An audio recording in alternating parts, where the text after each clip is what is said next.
बाबूजी से बात कर। बाबूजी से बात कर।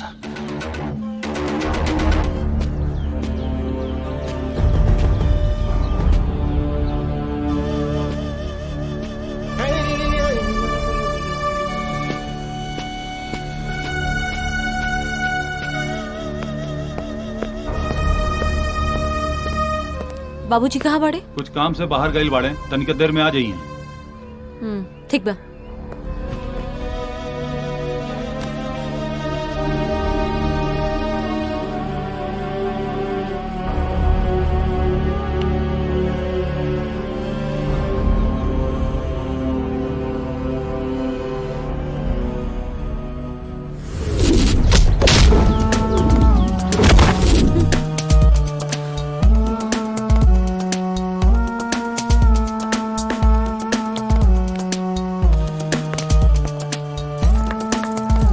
सुना, हम जाता नहीं कृष्णा के यहाँ। उनकर माई हमके रात के खाना पे बुलौले बड़ी, तो हो सके तो हमके आवे में देर हुई, तू बाबूजी से बोल दिया। ठीक बा।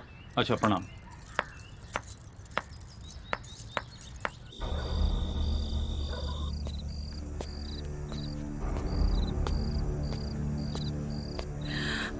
कृष्णा, ते कहाँ रह रे इतना देर? तू ठीक बना? वो जिन तो रख के कुछ कह लेता नहीं के? इतना बड़ा मुसीबत कहाँ से लेके आ गई ले? अम्मी गरीब रहती मगर पूरा परिवार खुश तो रहे। अब पछताए होत क्या, जब चिड़िया चुग गई खेत। बिना मेहनत के मिलल ये ऐशो आराम दुख से ज्यादा बदतर होला। कृष्णा, हमके न मालूम रहे कि जिनके देखे के जिद हमरा प्यार के मुसीबत में डाल दी। हमके माफ कर दे कृष्णा। अरे यही जा खाली बत गुंजने होई कि उचिनवा से बच्चे के कोनो उपाय ढूंढल जाए। देखत नहीं था हमार पार्टनर ते मुंह तेते उतल दल बा। ए पार्टनर, एक काम कर, तू राधा के लेके कहूँ दूर कोनो जंगल में जाके छुप जा। हाँ पार्टनर, राधा के लेके भाग जा तू। हाँ भाग जा। तू सब पागल हो गए बड़े। अरे वो कोनो इंसान ना, जिन हाँ जिन, कहीं भी आ सकेला, कहीं भी जा सकेला। बाबूजी हमरा के माफ कर दी। काहे कि जब हम गरीब रहनी तो भी तोरे खातिर मुसीबत बनल रहनी माई, और आज जब हम अमीर हो गई नी, सब कुछ बा हमरा पास, तब भी तोरे खातिर मुसीबत ही बानी। का कहता रे? मारा भी तोरा के। बेटा कभी माँ बाप खातिर मुसीबत हो सकेला? हाँ रे कृष्णा माँ, तोरा के पाल पोस के यही खातिर बड़ा ना कहनी कि जब कोनो मुसीबत आवे ना तो हमार बेटा ये तरह से कमजोर पड़ जाओ। हम बाप हैं तोर बाप, आई सब लोग तारा साथे बा। हाँ। आओ हेने, हाँ। हेने आओ। चिंता करे की जरूरत नहीं है बेटा। हाँ बेटा, सब ठीक हो जाएगी। तो हमरा धोखा दे। धोखा काहे दले हमरा?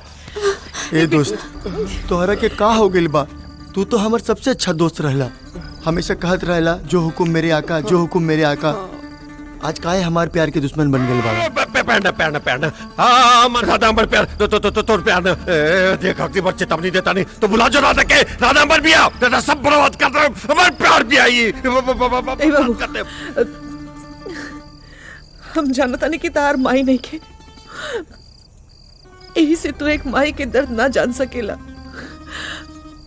हम तोरा से हाथ जोड़ के बोलता नहीं, हमरा अपन माई समझ के हमार बेटा की खुशी वापस करदा, ओकरा के जायदा।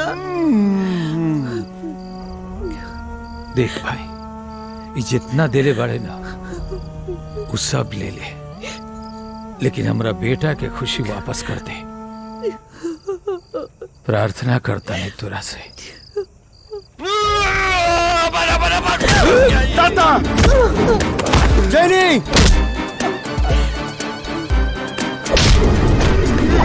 कृष्णा, कृष्णा,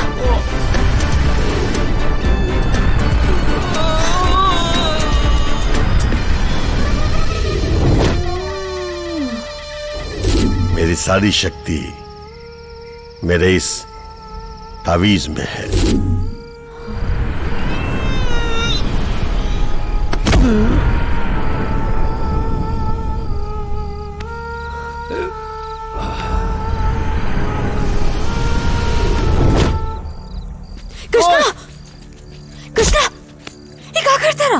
अरे इकर सारी शक्ति लॉकेट में बा, अगर एके ना पहनाई तो ई मर जाए। अरे ई ना मरी तो हमनी के मर जाए जा। बाबूजी हमार दोस्त बा। ये तहार दोस्त रहे पर अभी तहार सबसे बड़का दुश्मन बा। रुका, हम अब ही एकरा के घास में डाल के चला दे। अब घास में हे रुक। देख बेटा, एकर जीवन मरण का बा हमरा पता नहीं है, लेकिन अभी एकर शरीर मिट्टी हो रहल बा। ऐसे एकरा के मिट्टी में ही दफन कर देवे के चाहिए। लाओ चादर लेके आओ। चल चल चादर लेके आओ। चल चल। मौत चाहे इंसान के होखे या जिन के, सम्मान ओकरा मिले के चाहिए।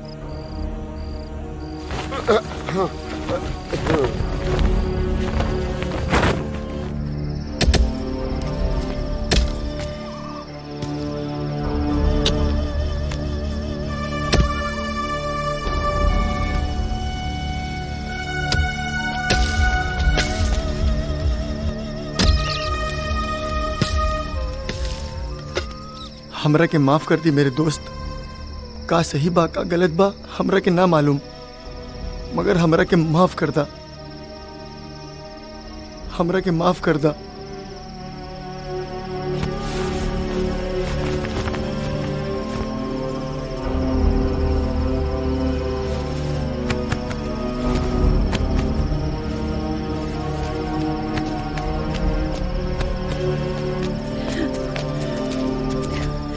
सुनी जी, अब का हुई? अब वो वापस जिंदा तो न हुई ना? ई तो हमहू नहीं जानत। आदमी मरला के बाद जिंदा ना होला, लेकिन ई तो जिन हा। जिन के जियल का और मरल का ई तो भगवाने जनी है। हम मामूली आदमी कैसे जानी? अब तो जौन होई वो तो होइबे करी, लेकिन भगवान के धन्यवाद दा। तो बाबूजी अब हमनी की का करी? देख बेटा, हमरा समझ से तू लोग काले के काल ब्याह कला। शायद तोहरा शादी के बंधन जीन के मुंह के बंधन के तोड़ सके। हमरा विचार से यह उचित रही। हाँ बेटा, तू लोग काले ब्याह कर ला, फिर कोनो परेशानी ना होई। बाबूजी हमरा के ये सब ठीक नहीं खे लागत। तू चुप रहा पार्टनर, ताचीज नहीं चलाता तई फिर से जिंदा ना होता है। हाँ पार्टनर, काका सही कह रहल बाड़न। का ठीक बा का नहीं खे सब बड़ लोग के सोचे दा। आओ चल। चल चल चलो चलो। ए ताता लुटी। मालिक इस साल के सब फसल बिक गई, लेकिन कुल मिला के 8 लाख ही आयल। अरे मुनाफा कम हो जाता, कैसे चली बिजनेस? बारिश के कारण बहुत फसल खराब हो गई। तू अंदर जा लगन, हमरा के बाबूजी से कुछ बात करे के बा। पता नहीं बाबूजी हमके आपसे बात करे के बा। बतावा। हमके काल के काल बिया करे के बा। अरे पगला गल बाड़ू का? ऐसे बिया होला का? अरे बिया करे खातिर बहुत इंतजाम करे के पड़ेला, लोगों के न्योता देवे के पड़ेला, गहना गुड़िया खरीदे के पड़ेला। वैसे भी बेटी तू हमारी इकलौती बेटी बाड़ू, तोहार बिया करे के कौन कौन अरमान बा हमरे पास। ऐसे कैसे हो जाई सब? ई सब कहले के कोनो जरूरत नहीं है। जौन होई तौन होई, बाद में होई। हमके काल के काल बस ब्याह करे के बा। लेकिन बेटा एक के दिन में बिया करने के कोनो कारण तो होके के चाहिए, बतावा हमके। रउआ कुछ मत पूछी, अगर रउआ हमार खुशी चाहता नहीं तो काल के काल हमार बिया करा दी बस। ठीक है, पूछो न पूछो, पर हमरा के एक बात बता दा। अरे बिया करे खातिर एको दुल्हा तो चाहिए। अब एक दिन में के दुल्हा बना के रखते हम? के बनी तो हर दुल्हा? कृष्णा। कृष्णा? हाँ, तब तो ठीक है बेटा, हो जाए। एक दिन का 1 घंटा में तो अभी जा, तू जा, आराम कर, हम सब तैयारी कर। जा है मुनीम। हाँ जी मालिक। यार देख, हमरा बेटी के एक दिन में बियाह करे क्या, फर्स्ट क्लास तैयारी अब ही से शुरू कर। हो जाए मालिक। जो बैठे बैठाए मौका आ गई, अब ऐसे बढ़ के हमरा क्या और का चाहिए।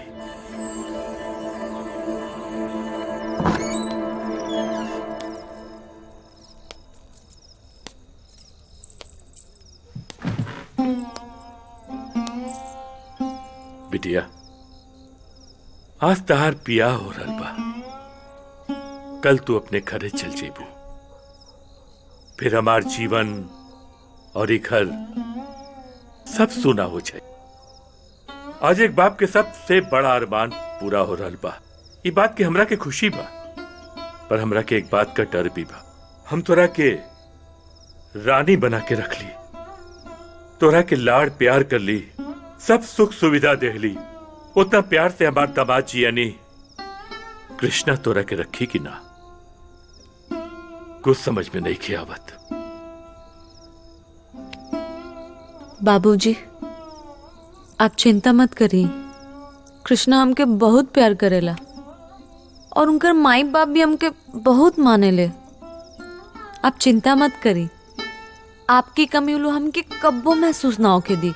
हाँ बेटा, ये विश्वास तो हमरा के बा, बस इक्के बात का डर बा कि ये एकाएक आयल धन एकाएक अगर गायब हो जाई तो हर बाप तो जीते जी मर जाई बेटा। बाबूजी, कृष्णा के धन अचानक गायब होके वाला नहीं खे। आप कृष्णा के बात के लेके मत सोची, सब ठीक बा। अरे कैसे न घबराई बेटी, आखिर हमें को पाप है और ये कुल धन होकर कमाइल भइल तो नहीं की है, और अगर ये सब कुछ गायब हो गई तो हम क्या कर ले। ये बेटी, तरह के बारे में कुछ मालूम बा कि कृष्णा के पास ये सब पैसा कैसे आई? अगर पता हो के तो हमरा के बताता था, हमरा माथा पर से चिंता खत्म हो जाए बेटा। बाबूजी, हमरा सब मालूम बा, हम आपके बतावता नहीं।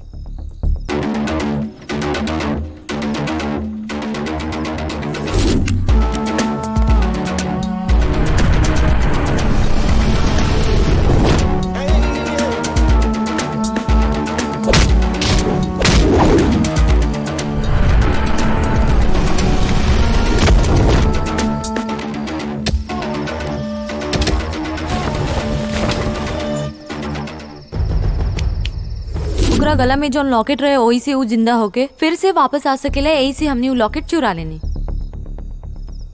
बहुत अच्छा खेलू बेटा, बहुत अच्छा खेलू हमरा के बता के। अरे हमरे माथा से बोझ उतर गई, बहुत अच्छा खेलू।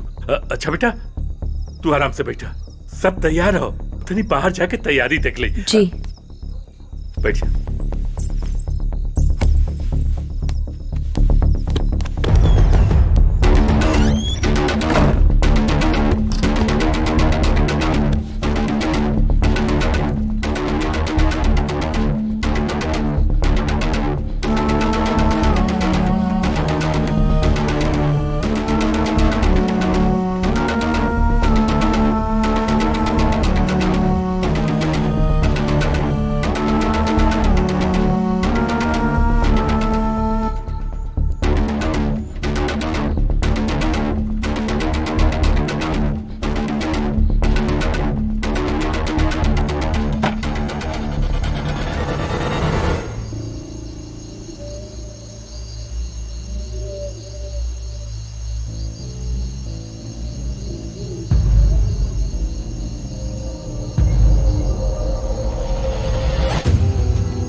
चीनी हमरे बस पे हो जाई, फिर हमसे हीरा मोती मांगब, धन दौलत मांगब, बड़ा बड़ा मकान मांगब।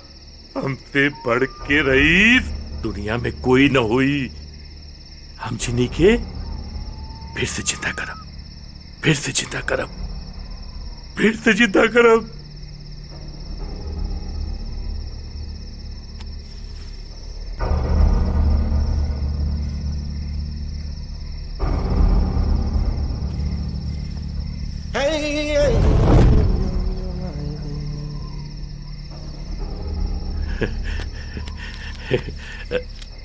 तो चिंता करब, ये लेके अलबानी एके हम तोरे गले में डालब। हमरा के ये आका बोली हमरे बस पे हो जाई। क्या हुक्म है मेरे आका? पहला पहला पहला हाँ, चिंता हो जा।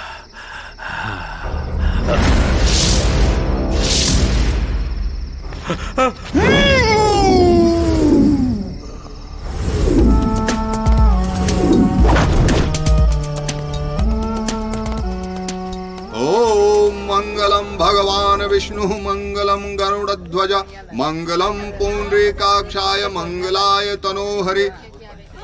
जजमान, विवाह के सगरी विधि व्यवहार पूरा हो गई बा। अब कन्या के बाबूजी के बुलाई। पता न कहाँ रह गए। बिटिया बाबूजी, हवा बाबूजी, ये का? आप कहाँ चल गए रहने बाबूजी? और आपके ये हालत? लोभ में पड़ के हम ऐसा पाप कर देले बानी जेकर प्रायश्चित ना हो सकेला। का भइल बाबूजी? का बताई बेटा, अपने भीतर के इंसान के मार के हम एगो शैतान की चिंता कर देली। अरे समधी जी, रुआ साफ साफ काहे नहीं की बतावत? आखिर भइल का? का कही हम? जब कृष्णा अमीर हो गए और हमरा के चिन्ह के बारे में पता चला, तब हम अपना बेटी के बहला फुसला के वो चिन्ह के बारे में सब कुछ जान ले ली और फिर हम जाके चिन्ह की चिंता कर दे। हम जानता नहीं कि हमरे जैसे नीच आदमी से आप सब लोग घृणा करब। जौन भी हो, हम गलती कर ले बानी। एक ही अपना ले बेटा, एक ही अपना ले और जल्दी से ब्याह करके ऐसे जगह चल जा जहाँ वो चिन्ह न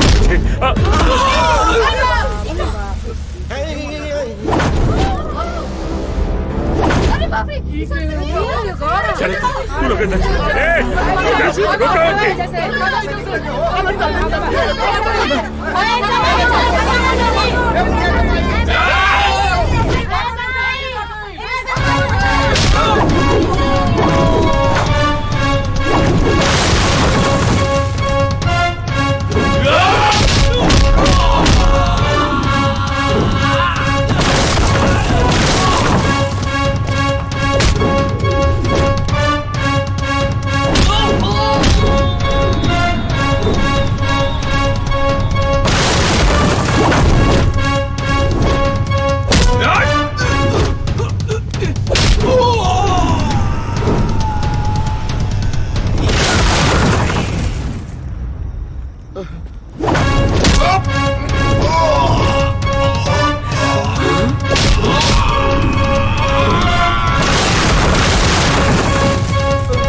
रुक जा।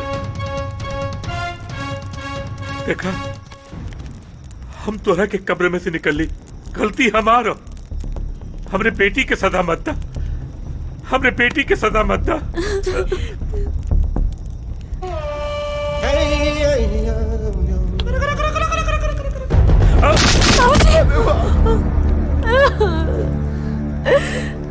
ए रुक, ते एकदम शैतान हो गए बड़े। तोहरा के मालूम बा हम राधा से कितना प्यार करेली। अगर राधा ना तो कृष्णा भी ना। हाँ मार मार हमरा के और ले जाए करा के। ना, हम तोहरा नहीं की मार सकत। तू हमरा चिराग से बाहर निकाल के जीवन दिले बाड़े, लेकिन फिर दोबारा अगर तू हमरा और राधा के बीच में अइले, तहरा पूरा परिवार के मार दे।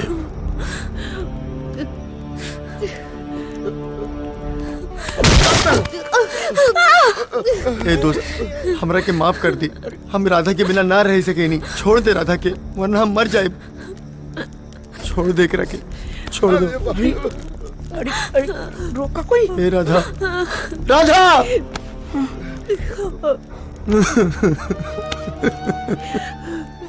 अरे आप काहे बुद्ध बन के खड़ा बन? हमार बेटा की जिंदगी बर्बाद हो रहा बा, कुछ करी ना। वो शैतान के हम इंसान कुछ ना कर सकेले।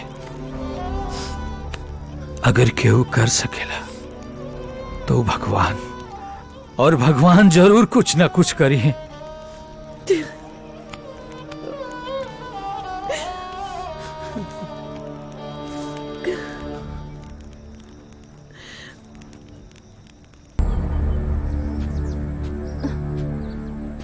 किशन, ए किशन, हेने आवा। आई देखा, अले पायल ऐजा बैठल बाड़ी। ई लाइन पर ता चला ताली। पायल, तोरा के हम कहाँ नहीं ढूंढनी, तू यहाँ बैठल बाड़ू। हमरा के काय खोजा तारा? जाके अपन राधा के खोजा। हाँ? राधा को खुजने के कारण तो तोरा को खुजनी। ओ, तो आज हमार जरूरत पड़ल अपन जरूरत पूरा करे खातिर। ठीक बा, बतावा। उस दिन राधा को किडनैप कर लिए बानी, और आज वो शादी करने के लिए चाहता नहीं, और हम कुछ नहीं कर सकेला। ये कारण तोरा से मदद मांगने आयल बानी। हम कहले रहनी ना कि एक दिन हम तोहर परेशानी के हल बनब। अब भगवान तो हमार ख्वाहिश ना पूरा कर सके ना, कम से कम हम अपन राजा के ख्वाहिश तो जरूर पूरा करब। चला बतावा, का कर सकेला हम? हम के पास एक प्लान बा। हाँ हाँ।